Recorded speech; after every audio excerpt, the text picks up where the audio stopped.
안녕하십니까. 1973년생 소띠분들의 위기와 기회라는 주제로 두 번째 시간을 갖겠습니다. 자, 위기와 기회라는 주제로 두 번째 시간은요, 73년 8월 8일 양력 기준입니다. 8월 8일부터 74년 2월 3일 양력 기준 요 사이에 태어나신 출생자분을 대상으로 위기와 기회라는 주제를 갖는데요. 여기서 주제는요, 단기간 22년, 23년뿐만 아니라 짧게는 5년에서 10년, 길게는 한 20년까지 펼쳐질 운세의 변화를 살펴보는 겁니다. 운이 나한테 유리하다면, 만약에 바다에 뭐 돛배를 타고 몰고 간다고 가정을 한번 해보면, 운이 내가 유리하다는 것은 뒷바람이 불어서 작은 노력으로도 더 멀리 많이 갈 수 있다는 것이고요. 운이 불리하다는 것은 앞바람이 불어서 수많은 노력을 해도 자꾸 전진은 폭은 작아지고 힘이 들게 앞으로 전진할 수밖에 없다는 겁니다. 때로는 내가 원치 않는 다른 데로 휩쓸려 갈 수도 있겠죠.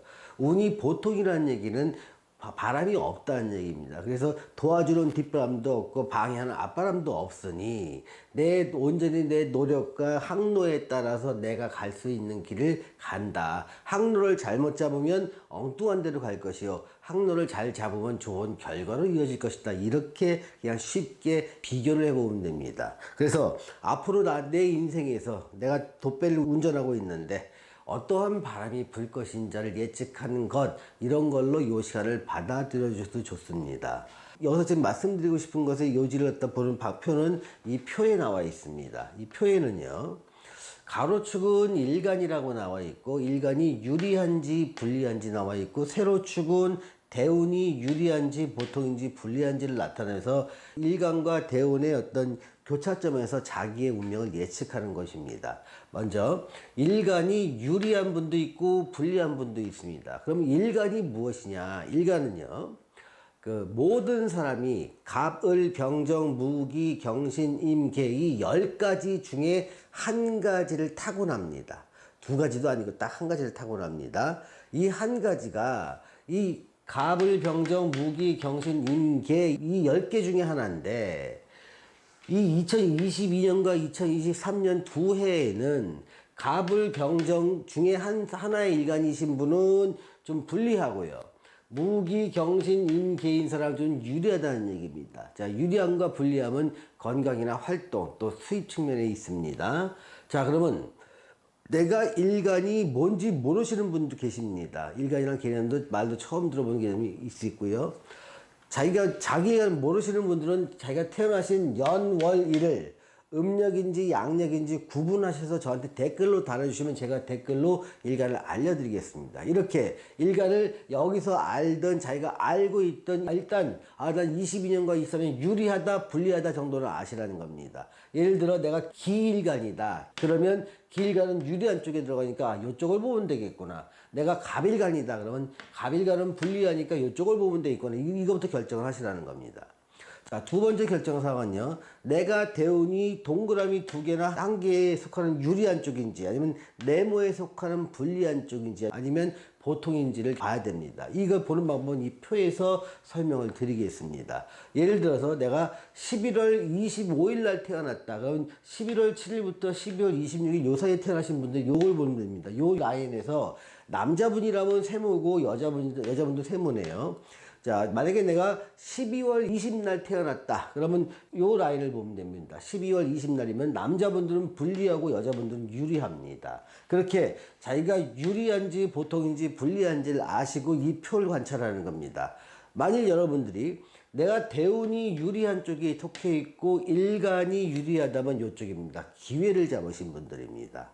그래서 이때는요, 신분적 상승도 뛰어나고요, 돈도 잘 벌어집니다. 부의 축적이 이루어집니다. 그런데 이렇게 좋은 기회를 가지신 분들임에도 불구하고 어려움을 호소하는 분들이 꽤 있습니다. 이거는요, 자기 사주에 절대 하지 말아야 될 것을 내 직업으로 삼는 부분이 대체로 이런 경우고요.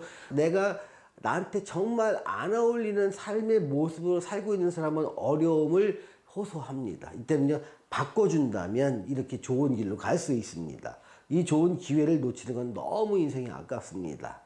내가 대우는 좋은데 만약에 일간이 불리하다면 나는 상승운 중에 일시적으로 위축되는 상황이기 때문에 이때는 좀 봐야 됩니다. 내가 사주와 대운에 맞는 일을 하고 있다면 참고 견뎌야 되는 거고요. 사주와 대운에 맞지 않는 일을 한다면 이때도 좀 자기 사주와 대운에 맞는 모습을 바꿔주면 훨씬 더 좀 부유하고 풍요롭고 행복한 삶을 살 수 있습니다. 자, 대운이 불리하신 분들은 좀 어렵습니다. 대운이 불리한데 일간이 유리하신 분들이 있습니다. 예를 들어서 내가 경일간이라서 일간은 유리한데 대운은 내가 태어난 지가 9월 15일쯤 태어나고 여기서 남자가 불리하다면 여기에 해당됩니다. 이때는요, 난 전반적으로 10년, 20년 장기적으로 운이 하강운 쪽, 즉 맞바람이 쭉 불어오는 상황인데 이때 22년과 23년만 일시적으로 뒷바람이 분다고 생각하면 됩니다. 그래서 좋아집니다. 그러면 뒷바람이 부니까 계속 그 길을 가야 되는지 아니면 이 뒷바람이 불 때 내가 하던 일을 축소하고 후퇴를 통해서 방향 전환을 하는 게 더 중요하다고 보는 겁니다. 자, 대운이 불리한데 세운마저 불리하다면요, 위기에 빠진 분들입니다. 이때는요, 참고 견디면 시간이 더 악화됩니다. 그러니까 빠른 변화를 위한 조치가 필요하신 분입니다. 대운이 보통이신 분들은요, 바람의 영향, 즉 외부의 영향이 아니라 내 선택에 따라서 결과가 달라지는 분들입니다. 그래서 이분들은요, 선택이 몹시 중요합니다. 내가 선택을 잘하면 결과는 좋을 것이요, 선택을 못하면 결과는 나쁠 것인데 그 선택의 기준은 뭐다? 내 사주와 대운의 모습이라는 것 여러 번 강조해야 됩니다. 자, 마지막으로 대운 변화에 대해서 살펴보도록 하겠습니다. 자, 양력 8월 8일부터 9월 7일 날 요 사이에 태어나신 분들이 있습니다. 남자분은 불리하고 여자분은 매우 유리합니다. 남자분들은요, 제일 조심해야 될 게 투자와 확장, 팽창, 외형적인 발전입니다. 이거 하다 골병듭니다. 여자분들은요, 어려운 시절 다 끝났습니다. 이제는 편안하고 좋은 일만 남습니다. 다만 요 대운이 들어오는 시기가 사람마다 좀 일찍 들어올 수도 있고 늦게 들어올 수 있습니다. 예를 들면 51세에 들어올 사람도 있고 59세에 들어온 사람도 있다는 거죠. 대운이 바뀌는 시점이 좋다는 겁니다. 지금까지는 어려웠을 겁니다. 9월 8일부터 10월 7일 요 사이에 태어나신 남자분들은 여전히 어렵습니다. 요운의 대운이 바뀌면서 자꾸 새로운 투자나 확장을 하려고 그러는데요, 이거 확장하다가 큰일 납니다. 이때 태어나신 여자분들이라면요, 어떤 주변에 덕을 좀 많이 있고요, 건강도 많이 좋아지고 대인관계도 많이 좋아져서 동그라미로 표시를 했습니다. 자, 10월 8일부터 11월 6일 사이에 태어나신 남자분들은요, 남자분들은 요 분이죠. 10월 8일부터 12월 6일 요 사이에 태어난 남자분들은요, 운의 관계의 문제가 아니라 내 선택에 따라서, 즉 내 대운과 사주에 맞는 일을 할 때 발전하고 그렇지 못한 일일 때 후퇴하고 패망한다는 얘기입니다. 자, 여자분들도 동일한 결과를 나타냅니다. 12월 7일부터 74년 2월 3일 이 두 달 동안 태어나신 남자분들은요, 외형적인 거, 바쁜 거, 벌리는 거는 많지만 소위 말해서 겉은 화려하고 속은 골병드는 시기입니다. 또 편안히 쉬지도 못하고 많은 활동을 하지만 내 손에 남는 게 별로 없는 시기입니다. 이때는요, 외형적 활동의 확장보다 내면, 실제로 내가 얼마를 남았는지, 이 일이 정말 나한테 꼭 필요한지를 여러 번 확인하고 하시는 게 훨씬 좋은 선택입니다. 반면에 여자분들은요, 활동도 많아지고 주변에서 어떤 나한테 도움을 주는 남성들도 많고요, 아들도 있고 아버지도 있고 오빠도 있고 아는 남자도 있고 나한테 도움을 많이 주는 시기다 보니까 이 정도면 됐지 하면서 비교적 만족스러운 삶을 살게 됩니다. 자, 오늘은 1973년 소띠분들의 그 위기와 기회란 주제로 두 번째 시간을 가졌습니다. 시청해주신 여러분 감사합니다.